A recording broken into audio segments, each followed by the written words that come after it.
सिद्धिभ्यो नमो अरिहन्ताणं नमो सिद्धाणं नमो आयर्याणं नमो उवज्झायाणं नमो लोये सव्यसाणम्।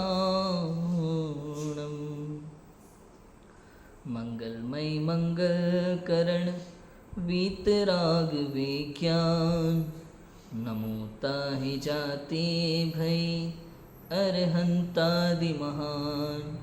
करि मंगल करि हो महाग्रंथ करन को काज जाते मिले समाज सब पावे निज पद राज।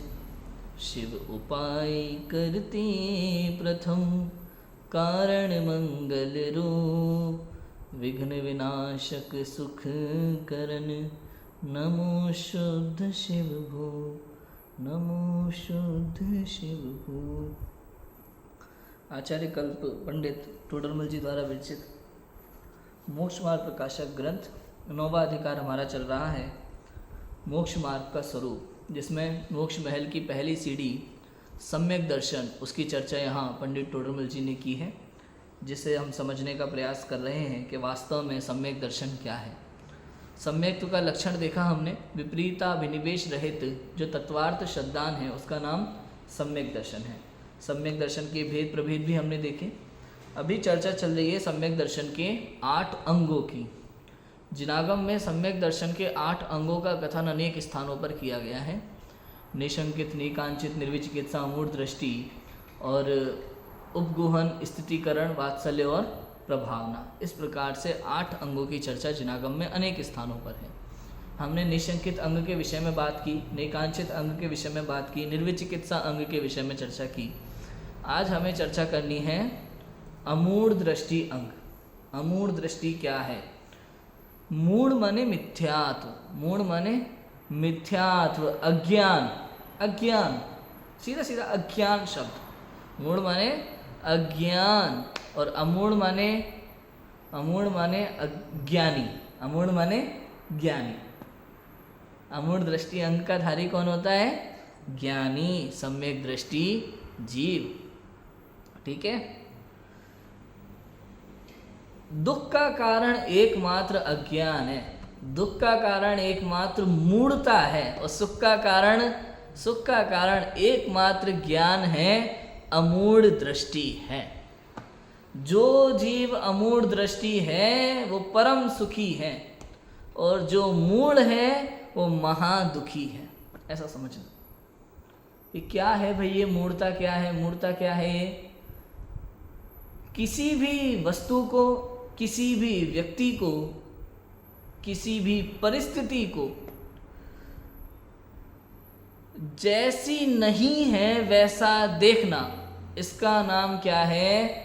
मूढ़ दृष्टि है। देखना, देखना, दृष्टि, इसका नाम क्या है? मूढ़ दृष्टि है। और जैसा व्यक्ति है, जैसी वस्तु है, जैसी परिस्थिति है, उसे वैसा का वैसा देखना क्या है? अमूढ़ दृष्टि है। सीधा सिंपल समझ में आया? कोई भी घटना, अब शास्त्र की परिभाषा पढ़े तो क्या लिखा है? तत्वों में व देवादिक में अन्यथा प्रतीति रूप मोह का अभाव सो अमूढ़ दृष्टित्व, अमूढ़ दृष्टिपना है। तत्वों में और देव गुरु शास्त्र, देव गुरु धर्म में। सीधा सिंपल समझो, ये संसार अभी तक यही नहीं पहचान पाया कि भगवान क्या होते हैं, भगवान कौन होते हैं, देव क्या है, शास्त्र क्या है, गुरु क्या है, पूज्य क्या है, पूज्यता क्या है। ये कुछ भी अभी तक जीव समझ नहीं पाता है। इस संसार में आधे से ज़्यादा दुनिया भर के लोग हैं, अपने हिसाब से देवता को मानते हैं और अपने हिसाब से पूजा करते हैं। मैंने देव गुरु धर्म का यथार्थ श्रद्धांत उस आर्टिकल में भी लिखा है, और अपना जो मैं आया था शुरू में प्रवचन किए थे इस विषय पर, हमारा वर्तमान जीवन और देव गुरु धर्म का यथार्थ श्रद्धांत, देव शास्त्र गुरु का यथार्थ श्रद्धांत, इस पर मैंने प्रवचन किए थे। उसमें बहुत अच्छे से मैंने समझाया था कि संसार भगवान मतलब क्या समझता है? जो अच्छा करता है, जो भला करता है, उसका नाम भगवान है। संसार इसी दृष्टि से केवल भगवान को देखता है। जो दूसरों के लिए अच्छा कर रहा है, दुनिया के लिए अच्छा कर रहा है, उसका नाम भगवान है। अब इसी में आप दूसरी दृष्टि से देखो तो पता है, जब जब आप किसी के लिए अच्छा करते हो तो तब तब किसी के लिए बुरा भी होता है। अब भगवान की ऐसी परिभाषा नहीं हो सकती, किसी के लिए अच्छे और किसी के लिए बुरे। समझ में है? बरसात होती है ना, बरसात, प्रकृति की भी ऐसी व्यवस्था है। बरसात क्या है? बरसात किसी के लिए अच्छी और किसी के लिए बुरी होती है। अजैनों में भगवान का स्वरूप ऐसा ही है, किसी के लिए अच्छे, किसी के लिए बुरे। उन्होंने भगवान के लिए क्या समझ लिया? अपने लिए, अपने देश के लिए, अपनी समाज के लिए, अपने नगर के लिए, अपने मोहल्ले के लिए कोई मसीहा जैसा व्यक्ति हो तो हमारे लिए लड़ रहा हो, वो हमारे लिए क्या है? भगवान है। बस ये परिभाषा बना दी। कोई अपनी पत्नी की रक्षा के लिए किसी से लड़ गया, ओ हो कितने महान हैं, अपनी पत्नी को कोई उठा के ले गया 7 समुंदर पार, वो लड़ने के लिए 7 समुंदर पार पहुंचे। भाई तुम नहीं जाओगे क्या? तुम नहीं जाओगे? तुम्हारे घर से कोई तुम्हारी पत्नी को, माता को, पुत्री को उठा के ले जाए, तुम क्या बैठ देखे मुंह देखते रहोगे उसका?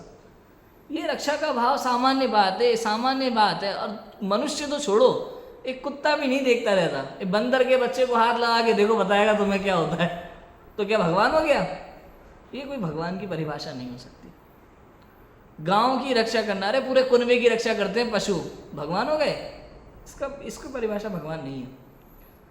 बताओ, कुछ लोगों ने किसी भी धर्म में लगाओ, हिंदू के लगाओ, मुस्लिम लगाओ, सिख लगाओ, ईसाई लगाओ, कहीं भी लगाओ, सिखों में गुरु गोविंद सिंह को भगवान माना जाता है। किस लिए माना जाता है? कि उन्होंने एक पर्टिकुलर समाज के लिए कुछ भलाई का कार्य किया। अगर हमें लगता है कि हमारे साथ अन्याय हो रहा है और हम में से ही कोई एक व्यक्ति उठ करके हमारे लिए लड़ता है, न्याय के लिए लड़ता है, तो उसे जगत में भगवान कह दिया जाता है। सभी समाज में ऐसा ही है। दलितों के भगवान कौन है? दलितों के भगवान डॉक्टर अंबेडकर। वो हमारे जैसे व्यक्तित्व है, पीएचडी किए उनने, वो भगवान हो गए। तो भगवान की परिभाषा मतलब क्या? अन्य मतों में भगवान मतलब वो जो समाज के लिए लड़ता है, गांव के लिए लड़ता है, नगर के लिए लड़ता है, देश के लिए लड़ता है, वो कौन है? अन्य मतों में उनका नाम भगवान है। जो अपनी जान की बाजी लगा करके अपने नगर आदि के लिए लड़ता है, समाज के लिए लड़ता है, वो कौन है? भगवान है। अन्य मतों में भगवान की ये परिभाषा है, लेकिन जैन धर्म में भगवान की परिभाषा ये नहीं है। जैन धर्म में भगवान मतलब कौन? वीतरागी और सर्वज्ञ, हितोपदेशी। वीतराग, सर्वज्ञ और हितोपदेशी।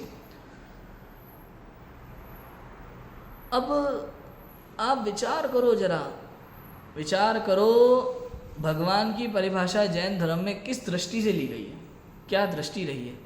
जिन्होंने समस्त संसार का विचार ना करके केवल और केवल आत्म कल्याण किया, हमारी नज़र में तो वो भगवान है।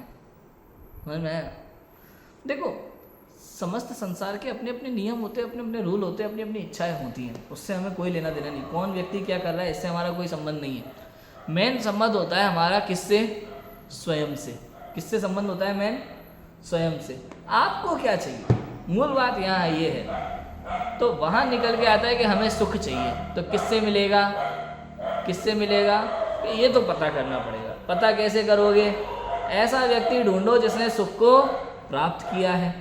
अब जगत में जितने भी भगवान हैं वो खुद लड़ रहे हैं, बेचारे लड़ रहे हैं, मर रहे हैं, दुखी हो रहे हैं, परेशान हैं, हाथ में हथियार लिए हैं, पूरे शरीर को श्रृंगार में सजा रखा है।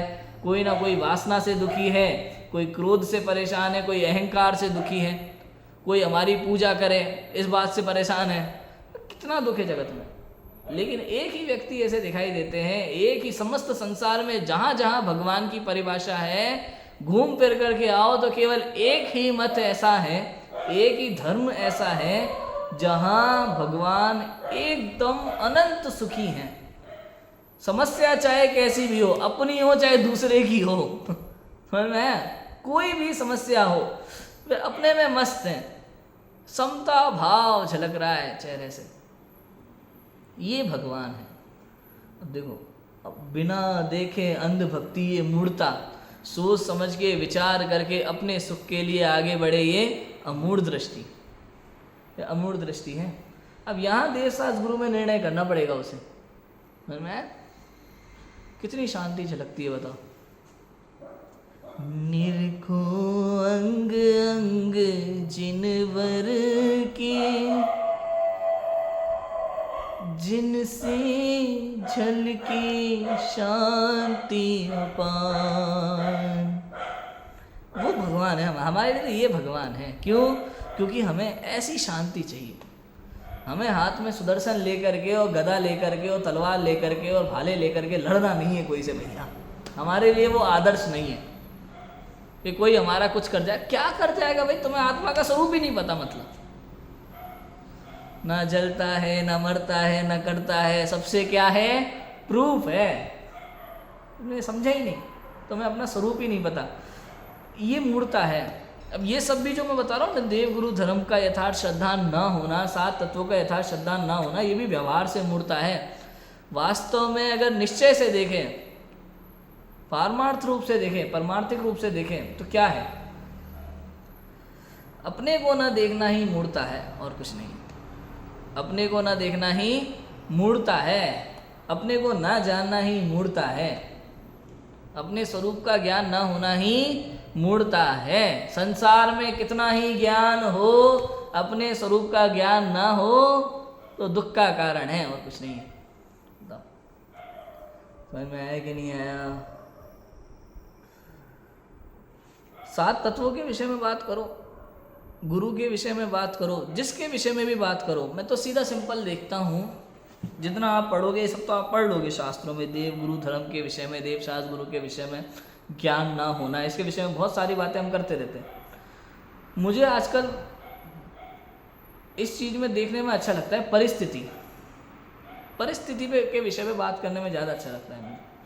क्योंकि इतना तो हम समझते हैं देव गुरु शास्त्र के बारे में, देव गुरु धर्म के बारे में हम जानते हैं कि हम कुदेवों में नहीं जाते, कुशास्त्र नहीं पढ़ते, कुगुरु के पास नहीं जाते, उतना वेद विज्ञान है। वास्तव में हमें कहाँ लगाना है ये अमूढ़ दृष्टि और मूर्ता? कहाँ लगाना है हमें? मैं अपने माता पिता को खुश कर सकता हूँ, ये मूर्ता है। समझ में आया? मैं अपने माता पिता को खुश कर सकता हूँ, ये मूर्ता है। मैं समाज के लिए कुछ कर सकता हूँ, ये मूर्ता है। समझ में आया? मैं अपने लिए कुछ कर सकता हूँ, ये मूर्ता है।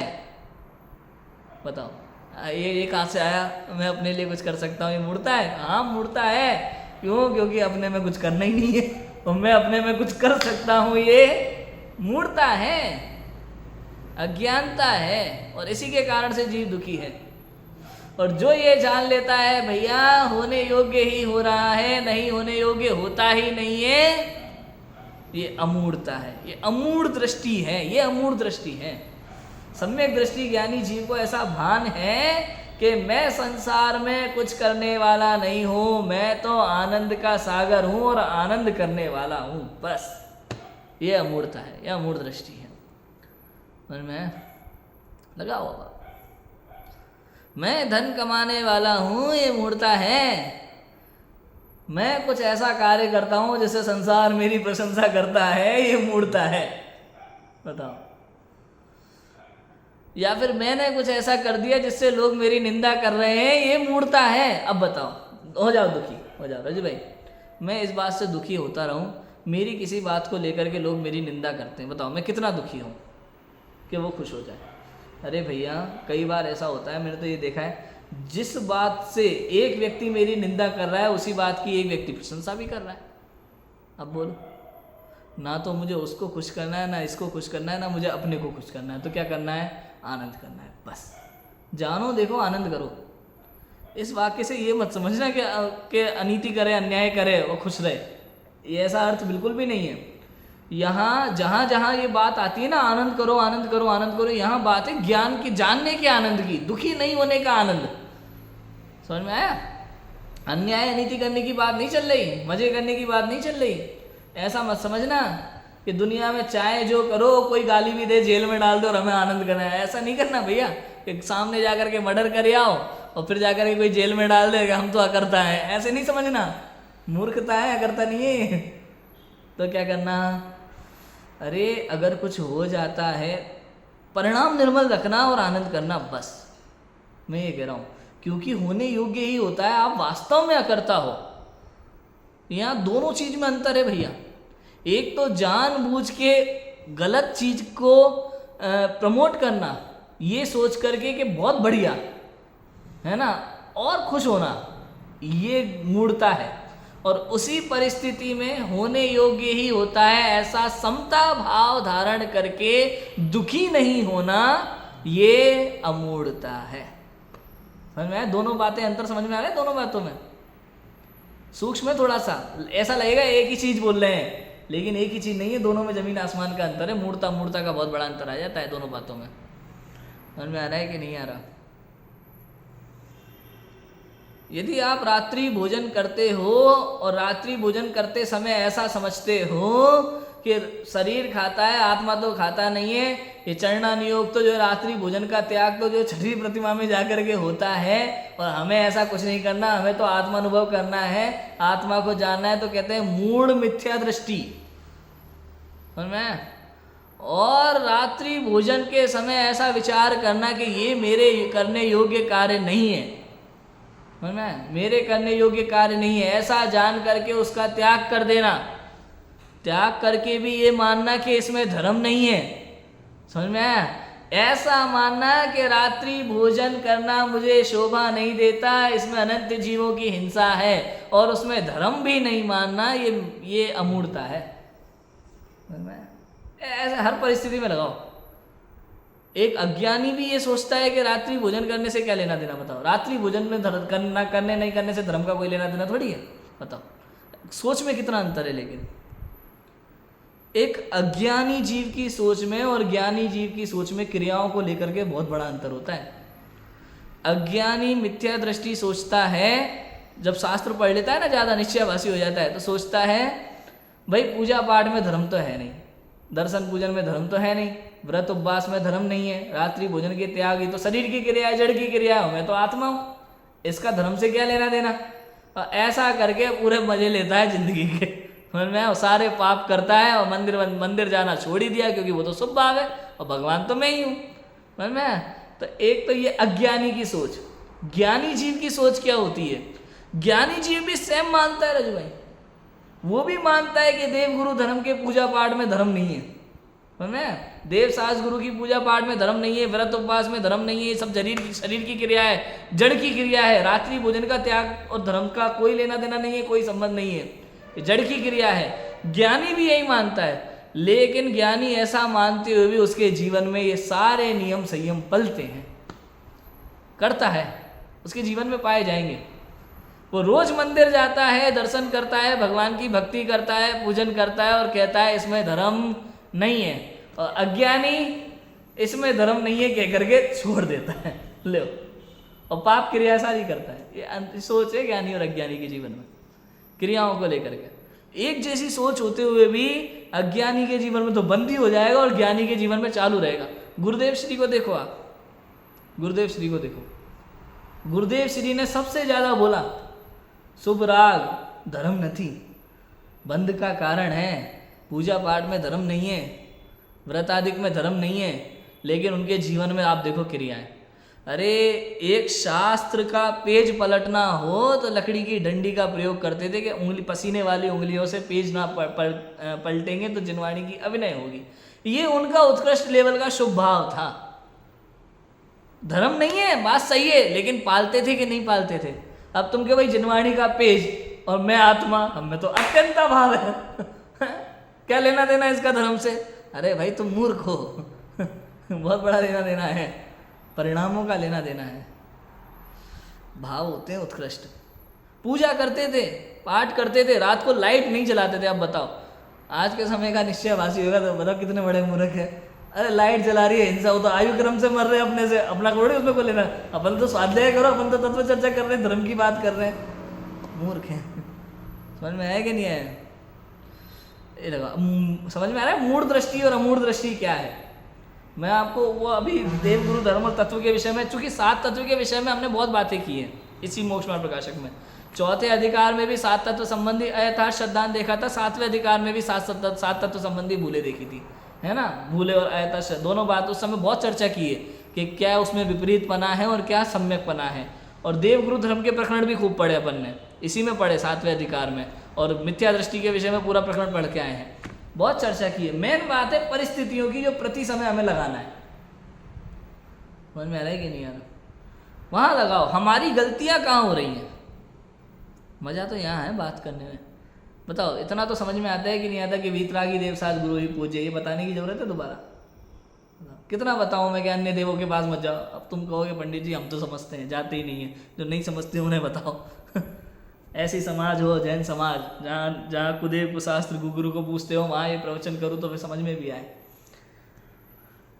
हमें तो परिस्थिति समझना है बस, क्योंकि हमारी डेली रूटीन में जो प्रॉब्लम्स है ना वो हमें आइडेंटिफाइड करना है। समझ में आया कि नहीं आया? क्या गजब हो रहा है हमारे जीवन में, बताओ आप। प्रति समय यहाँ अपने आप से दृष्टि बदलना चाहिए बस, कुछ नहीं करना, खाली दृष्टि बदलना है। अब दृष्टि कैसे बदलेगी बताओ? परिस्थिति को देख करके हमने समझ लिया ये मैं इसका करता नहीं हूँ, मैं तो अकर्ता हूँ। तो क्या अकर्ता कहने से अकर्ता हो जाते हैं? अकर्ता कहने से काम हो जाएगा? अकर्ता फील होता है कि नहीं होता है, ये बताओ। फील होता है कि नहीं होता? कोई हमें चिल्लाता है, डांटता है तो हमें बुरा लगता है कि नहीं लगता है? यहाँ से निर्णय करो, यहाँ से अनुभव करो, यहाँ से निर्णय करो। शक्ति यहाँ से आएगी, अंदर से आएगी। मत सोचो अरे ये संसार कुछ भी नहीं है, मैं इस संसार में हूँ लेकिन ये संसार मुझ में नहीं है।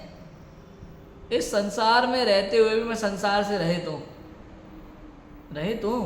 कोई मेरा नहीं है, ना मम्मी ना पापा ना भाई ना बहन ना चाचा ना भतीजा, कोई मेरा नहीं है संसार में। सब पराये हैं, सब पराये हैं। जन्म से पहले मेरे को जानते तक नहीं थे ये लोग, जानते तक नहीं थे। आज सब मेरे रिश्तेदार बने बैठे मैं इसलिए किसी की परवाह मत करो आप। तो क्या करो? केवल आत्मा का आनंद करो, केवल मोक्ष मार्ग एक ही ध्येय बना के रखो कि मेरी मंजिल तो मुक्ति है, मेरी मंजिल मैं हूँ, अन्य कोई भी नहीं। ये ध्येय बना के रखो। ये अमूर्तता है, ये अमूर्तता है। अब इसमें लगाओ, दूसरों की दृष्टि से काम मत करो, सही गलत का निर्णय स्वयं करो, स्वयं का विवेक जागृत करो, प्रत्येक कार्य अपने विवेक से करो। हर बात पूछ के नहीं करना पड़े, पूछ के करना अच्छी बात होती है, बुरी बात नहीं है, लेकिन अपने विवेक का प्रयोग करो। उसमें भी पूछ के करो, पर उसमें किसका प्रयोग करना है? अपने विवेक का। कल कहानी सुनाई थी ना, कल की कहानी में से कौन सा टॉपिक प्रकरण याद आ रहा है इस बात को लेकर के? अपने विवेक का प्रयोग करने में कौन सा प्रकरण याद आ रहा है? नहीं, वो जो मंत्र अधूरे थे उन्होंने अपने विवेक का प्रयोग करके मंत्र को पूरा किया। याद आया? अधूरे मंत्रों को अपने विवेक का प्रयोग करके मंत्र को पूरा किया। ऐसा बनो भाई, माता पिता की आज्ञा का पालन करना करो। अगर कहीं आपको लगे नहीं ये गलती भी हो सकती है, बताओ माता पिता से गलती हो सकती है कि नहीं हो सकती? बोलो। 6 उपशम है भैया, केवल ज्ञानी तो है नहीं, उनसे भी गलती हो सकती है। उन्होंने अपने ज्ञान के आधार से बताया। यदि आपको लग रहा है, समझ में आ रहा है कि नहीं ऐसा नहीं ऐसा, तो वो कर सकते हैं, उसमें कोई दिक्कत नहीं। अपनी बुद्धि का, अपने विवेक का प्रयोग करो भैया, ये बहुत ज़रूरी है। हम तो यही कहते हैं, पढ़ाई लिखाई तो चलती रहती है, रखना ज्ञान। मेन तो यह है कि बच्चे बचपन से स्वयं का निर्णय करना सीखें, अपने विवेक का प्रयोग करना सीखें, सही गलत का निर्णय करना सीखें। हमने तो बचपन से दूसरों को देख देख के यही सीखा, ये लोग ऐसी परिस्थिति में क्या करते हैं, क्यों करते हैं, अगर ऐसा ना करें तो क्या होगा, ऐसा सोचते हैं तो क्या होगा, मेरे ऐसा बोलने से क्या प्रभाव पड़ा। अपनी गलतियों से बार बार सीखना चाहिए। आज मैंने इनसे ये बात कही, मैं कल और चेंज कर सकता हूँ थोड़ा सा, मुझे ऐसा नहीं बोलना चाहिए था। फील होना चाहिए, फील होना चाहिए। समझ में आया? कितना गजब है। संसार की ये परिस्थितियाँ चलती रहेंगी भैया, ये सारी चीज़ें चलती रहेंगी, जैसी चल रही हैं वैसी चलेंगी। हमें तो क्या करना है, हमें अपने को देखना है और कुछ नहीं करना बस। मैंने कहा था ना उस दिन, संसार के प्रति मेरा कोई कर्तव्य नहीं है, कोई कर्तव्य नहीं है मेरा संसार के प्रति। ये जो भी हम दिन रात कर्तव्य कर रहे हैं सुबह से लेकर के शाम तक, ये सब शरीर के कर्तव्य हैं, इसमें से मेरा एक भी कर्तव्य नहीं है। मेरा कर्तव्य तो एक भी नहीं है राजू भाई। धन कमाना, मान कमाना, अपने लक्ष्य को, ये जो अपने लक्ष्य को पूरा करना कहते हैं ना, वो अपना लक्ष्य नहीं होता, वो इस शरीर का लक्ष्य होता है, जिसके पीछे दिन रात एक कर देते हैं हम लोग। मेहनत करते हैं गधे की तरह, शरीर की गुलामी करते हैं पुद्गल की। तो क्या करना, सारी इच्छाओं का त्याग कर दो। अगर मन में सपने बसा रखे तो सब सपनों का त्याग कर दो, बलि चढ़ा दो सारे सपनों की। सारी इच्छाओं का त्याग कर दो, सारे सपनों का त्याग कर दो। तो क्या करो, होते हुए को जानो और आनंद करो, इसका नाम अमूढ़ दृष्टि है। बताओ, बड़े बड़े सपने देखना और उनको पूरा करने में दिन रात एक कर देना, ये मूढ़ता है। और समस्त सपनों से परे चैतन्य परमात्मा का अनुभव करना, ये अमूढ़ता है। बताओ, मैं कुछ कर ही नहीं सकता जगत में। बताओ, चलो प्रैक्टिकल देखो। अब ऐसा लगता है ना कई बार कि आपके कहने से तो सब छोड़ देंगे तो कैसे काम चलेगा। नहीं, प्रैक्टिकल देखो आप। सपने तो हजारों लोग देखते हैं, पूरे किसके होते हैं बताओ? जिसका पुण्य का उदय होता है केवल उसके। आप उससे पूछो जा करके, जिसका पुण्य का उदय होता है ना, वो कहता है अरे मैंने तो सोचा ही नहीं था, सब अपने आप होता चला गया। क्या सीखने मिलता है इससे? क्या सीखने मिलता है? मत देखो सपने। मैंने शायद पहले भी बोला था एक बार, मार्क जुकरबर्ग ने कभी नहीं सोचा होगा कि मैं आगे जाकर फेसबुक बनाऊंगा और फेसबुक पे इतने लोग काम करेंगे, दिन रात पागलों की तरह, आधी रात को उल्लू की तरह जाग करके लोग फेसबुक चलाएंगे। सोचा था कभी मार्क जुकरबर्ग ने? और मैं करोड़ों कमाऊंगा, बैठे बैठे खाऊंगा, कभी नहीं सोचा होगा। बचपन में उसका ऐसा कोई लक्ष्य ही नहीं रहा होगा। बचपन में उसने भी सोचा होगा कि बड़े होकर नौकरी वोकरी करेंगे, माता पिता ने वही बोला होगा। लेकिन आप देखो कब क्या कैसे हो जाता है, कुछ कहा नहीं जा सकता। कैसे कभी ऐसे बैठा होगा, कोई चर्चा चल रही होगी, चर्चा में विकल्प आ गया होगा, उसने उसको जितना आता होगा अपने ज्ञान लगा दिया होगा, काम हुआ, सक्सेस हुआ, सब अपने आप होता चला गया। आप आज मार्क जुकरबर्ग से पूछो क्या बचपन से पैदा होने के बाद उसका ये सपना था कि मैं कोई फेसबुक बनाऊंगा, कि मैं व्हाट्सएप बनाऊंगा, कि इंस्टाग्राम खरीद लूंगा? व्हाट्सएप वाले से व्हाट्सएप खरीद लेंगे, इंस्टाग्राम वाले से इंस्टाग्राम खरीद लेंगे और मेटा बना देंगे, ऐसा कोई सपना देखा होगा क्या उसने? सब अपने आप होता जाता है। मैं इसलिए मेरी लाइन है एक मेरी क्या एक मूवी की लाइन है, मैंने वहां से कॉपी किया है। लाइन है कि प्लानिंग नाम की कोई चीज नहीं होती, चलते चलते एडजस्ट करना पड़ता है। कोई पूछता है ना भाई आगे का क्या प्लान है?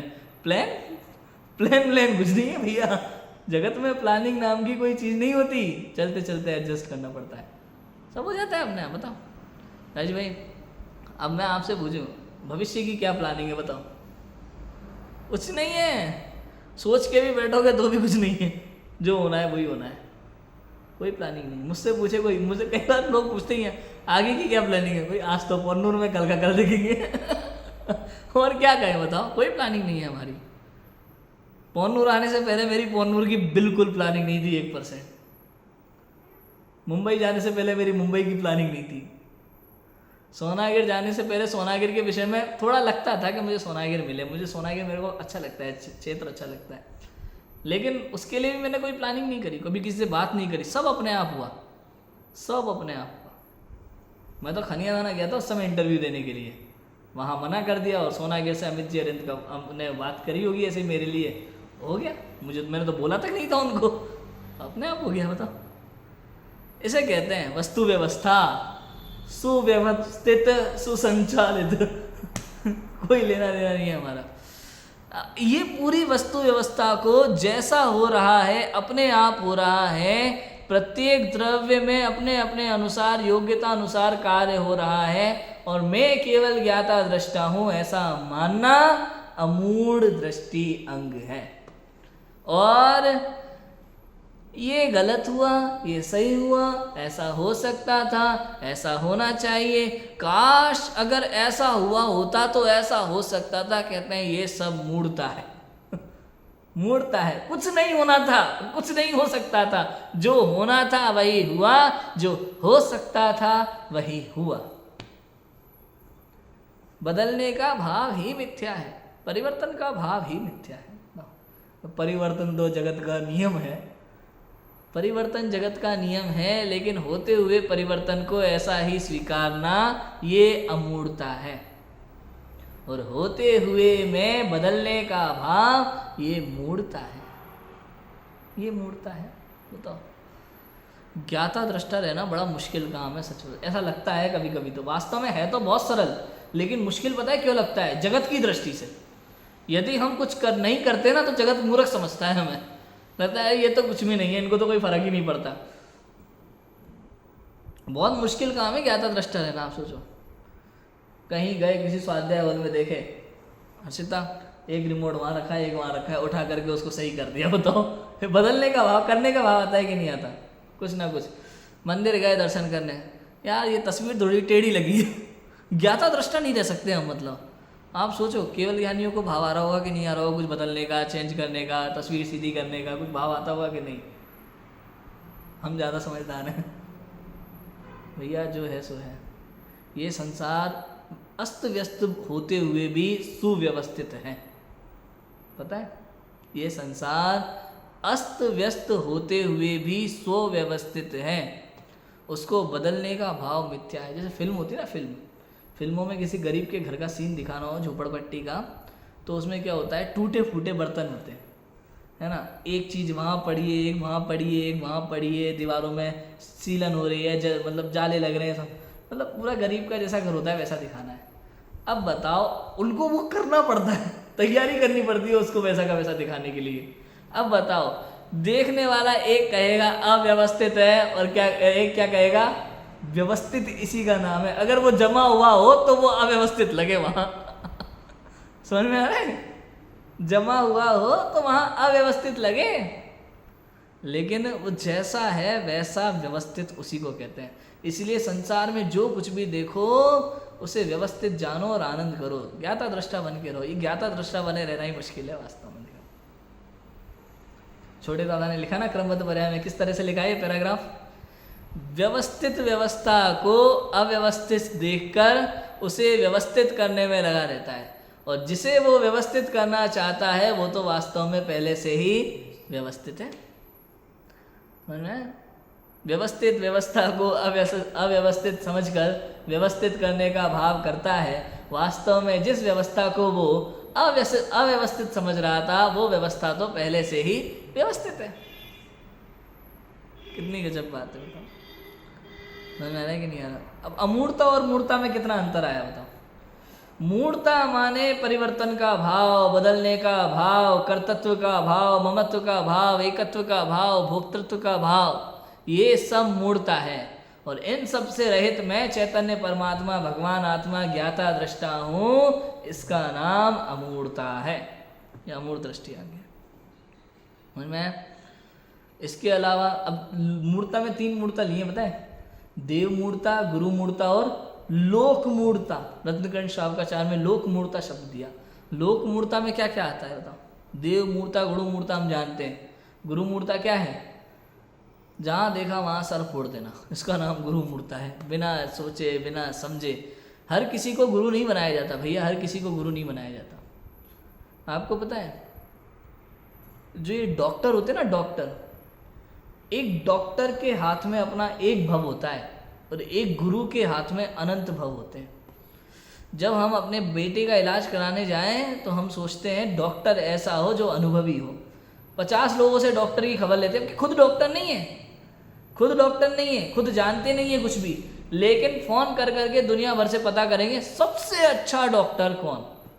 परीक्षा करते हैं वास्तव में, उसके बाद उस डॉक्टर से अपने बच्चे का अपना इलाज कराते हैं। क्यों? क्योंकि उन्हें डर लगता है अगर डॉक्टर ऐसा वैसा निकला तो खतरा हो सकता है, एक भव हाथ से निकल जाएगा, मृत्यु हो सकती है। लेकिन गुरु के विषय में लोग ऐसा नहीं सोचते, उन्हें परीक्षा लेने की ज़रूरत ही नहीं है। कोई भी आ जाए मुंह उठा के जय हो बाबा आपकी, ले झुका दिया सर। वहाँ उनको चिंता ही नहीं है कि अनंत भव खराब हो सकते हैं। जैसा गुरु वैसा ही चेला, जाए नरक में ठेलम ठेला ये हो जाएगा। डॉक्टर के हाथ में मात्र एक भव है, फिर भी डॉक्टर की परीक्षा करके कि सबसे अच्छा डॉक्टर कौन है, उसी से हम अपने बच्चे का इलाज कराते हैं। एक भव की हमें इतनी कीमत नज़र आती है, लेकिन गुरु के विषय में परीक्षा करना उचित नहीं समझते। कई लोग तर्क देते हैं कि हम कौन होते हैं, गुरु तो महान है, पूज्य है, हम तो अज्ञानी है। अरे भाई, अज्ञानी है इसलिए कह रहे परीक्षा करो, समझ में? कम से कम ये तो हो वो गुरु है कि नहीं, सच्चे गुरु है कि नहीं। तुम अज्ञानी हो, तुम बने रहो। शास्त्र में तो लिखा है सच्चे गुरु का स्वरूप, उसको पढ़ के परीक्षा कर लो कि जैसे शास्त्र में गुरु का स्वरूप लिखा है वैसे ये हैं कि नहीं जिन्हें हम गुरु मान रहे हैं। तब आप उनकी पूजा करो, कोई दिक्कत नहीं है। लोगों को मतलब ही नहीं है। एक भव की कीमत लगती है, लेकिन अनंत भव खराब हो जाए, नरक में चले जाए, उसका तो विकल्प ही नहीं है, विचार ही नहीं आता। बताओ, समझ में आ रहा है कि नहीं आ रहा? ये गुरु मूर्ता है। हर किसी को सोचे समझे बिना गुरु बना लेना, ये गुरु मूर्ता है। ऐसा है। गुरु जैसे दिखने वाले को गुरु मानना गुरु मूर्ता है। गुरु तो गुरु ही होते हैं भैया, गुरु तो गुरु होते हैं। सच्चे गुरु जो है वही गुरु होंगे। जैसे माता पिता ही होते हैं, हर कोई माता पिता नहीं हो सकते। चाचा बहुत हो सकते हैं, बताओ। पिता के दोस्त को भी चाचा कहा जा सकता है, लेकिन पिता के दोस्त को पिता नहीं कहा जा सकता, है ना? पिता के भाई को चाचा कहते हैं, लेकिन पिता के दोस्त को भी चाचा कह सकते हैं। और छोड़ो, पापा के अड़ोसी पड़ोसी सब चाचा हो जाते हैं, ताऊ हो जाते हैं। बताओ, मम्मी के वहाँ चले जाओ, क्या नाम है, मायके में, तो वहाँ पे सब मामा मिल जाएंगे वहाँ पे सब मामा मौसी मिलेंगे, और पापा के वहाँ सब चाचा बुआ मिलेंगे आपको वो चलेगा। लेकिन पापा मम्मी तो एक ही होते हैं। मम्मी 50 नहीं होंगी, पापा 50 नहीं होंगे। ऐसे दिखने वाले बहुत हो सकते हैं। देव गुरु धर्म के भक्त बहुत मिलेंगे आपको, लेकिन देव गुरु धर्म तो एक ही होता है। समझ में? किसी और में बांटा नहीं जा सकता उसे। भक्त है बाकी सब, अरिहंत तो अरिहंत है। बाकी सब जो आपको देवता के नाम पे दिखाई दे सकते हैं वो अरिहंत के भक्त हैं। पद्मावती, क्षेत्रपाल, इनको पूजना ये लोक मूर्ता है, देव मूर्ता है, सॉरी, ये देव मूर्ता है। पद्मावती, क्षेत्रपाल आदि को पूजना, भगवान मान करके पूजना, देव मूर्ता है। लोक में चल रही परंपराओं को धर्म मान करके बढ़ावा देना, ये लोक मूर्ता है। रक्षाबंधन पे राखी बांधना, है ना, आगे आदि आदि जो चीज़ें आप लगा सकते हो, वो सब पर्वों के में ही सबसे ज़्यादा होती हैं। पर्वों के नाम पे वो सब लोक मूर्ता है भाई। लोक में परंपरा चल रही, लोक मूर्ता है, हमारे काम की नहीं है। बाजार से गाड़ी खरीद के लाए, पूजा शुरू कर दी, लोक मूर्ता है, लोक मूर्ता है। समझ में आ रहा है? बड़े बड़े विद्वान भी कर रहे हैं आजकल। मुझे समझ में नहीं आता इसके पीछे कारण क्या है, उनके मन में उद्देश्य क्या होता है, मुझे आज तक ये समझ में नहीं आया। अच्छे से अच्छे, बड़े से बड़े स्वाध्यायी विद्वानों को मैंने ये देखा है, नई कार आई उसके आगे ऊपर स्वास्तिक बना रहे हैं, आरती उतार रहे हैं, माला चढ़ा रहे हैं। क्या पागलपन है! इतना स्वाध्याय कर रहे हैं, जान रहे हैं भाई पुद्गल, धूल। गुरुदेव श्री ने लाखों रुपयों को धूल कहा। तुम उन गाड़ियों की पूजा कर रहे हो, आपको क्या लगता है पूजा करने से उनमें पेट्रोल नहीं जलेगा? बिना पेट्रोल के चलेगी, टायर पंचर नहीं होगा, एक्सीडेंट नहीं होगा। क्यों कर क्यों रहे हो? एक कारण, कोई तो कारण हो, एक वैलिड कारण तो बताओ इसलिए कर रहे हैं। क्या हम तो ऐसे ही कर रहे हैं? ऐसे क्या होता है ये क्या पागलपन है भाई, ऐसे ही कर रहे हैं। लोक मूर्ता, लोक मूर्ता है। ऐसे जीव को अमूर्त दृष्टि अंग प्रकट नहीं होगा सम्यक दर्शन का, पात्रता नहीं है सम्यक दर्शन की। बिना कारण जो संसार में चल रही प्रथाओं को बढ़ाते हैं वे मूढ़ मिथ्या दृष्टि जीव हैं, और जो समस्त परंपराओं से परे चैतन्य परमात्मा को ध्याते हैं वे अमूढ़ दृष्टि अंग के धारी होते हैं। समझ में? ये अमूढ़ दृष्टि अंग है। एक लाइन में समझो, एक लाइन में सिर्फ पूरे अमूढ़ दृष्टि अंग का सार यही है कि जिसकी आत्मा पे दृष्टि है, अपने पे दृष्टि है, जो धर्म के नाम पर अपने स्वरूप को देखता है, वस्तु स्वरूप को यथार्थ जैसा है वैसा देखता है, वो तो अमूढ़ दृष्टि है। और जो अपने को नहीं जानता, अपने स्वरूप को नहीं समझता, इस शरीर को मैं हूँ ऐसा मानता है और संसार में सब कुछ करने का भाव रखता है, वो कैसा है? वो मूढ़ मिथ्या दृष्टि जीव है। और थोड़ा सा एक 5 मिनट में हिंट देता हूँ, शरीर के स्वास्थ्य को ठीक करने का भाव मिथ्यात्व है। कहने में थोड़ा अजीब लगता है, लेकिन है। रत्नगंज शाहूकाचार्य पढ़ के आया मैं, लिखा है मंत्र से तंत्र से दवाइयों से मैं ठीक हो सकता हूँ, ये मिथ्यात्व है। वास्तव में तो मैं निरोगी ही हूँ। ये रोग शरीर को होते हैं, ये संयोग हैं, सब कर्मोदय के अधीन हैं। ये दवाई खाना और शरीर का स्वस्थ होना, ये सब उदय जनित संयोग है और कुछ नहीं है। इन सब से मेरा कोई लेना देना नहीं है। मैं ये नहीं कह रहा दवाइयों का त्याग कर दो, आज से बंद, कितने ही रोगी हो जाओ दवाई नहीं खाना, सब खाओ, कोई दिक्कत नहीं है। प्रासुक दवाइयाँ खाने में कोई परेशानी नहीं है, मुनिराज भी लेते हैं प्रासुक दवाई। लेकिन मैं दवा से ठीक होता हूँ, ये भावना मिथ्यात्व का की भावना है। ऐसा है। मंत्र तंत्र से मेरे घर परिवार में कुछ अच्छा होगा, ये मिथ्यात्व, ये लोग मूर्ता है। मूर्ता है समझ? कोई मेरा भला कर देगा, बुरा कर देगा, ये मूर्ता है। कोई मंत्र तंत्र से मेरे ऊपर हवा ला के रख देगा और कोई आकर के उसको मिटा देगा, ये मूर्ता है। ऐसा समझना जी। सब बहुत सारी बातें हैं। सीधा सिंपल तो एक ही अर्थ निकलता है कि अपने से बाहर देखना ही मूढ़ता है और अपने आत्मा में तृप्त रहना ही अमूढ़ता है। इतना, बाहर में सुख है ये मूढ़ता है और मैं ही सुख का सागर हूँ, ये अमूढ़ता है। ऐसे लगाओ, अभी जहाँ भी लगाना है इसी दृष्टि से लगाओ। मूढ़ता अमूढ़ता केवल एक ही दृष्टि से लगाओ।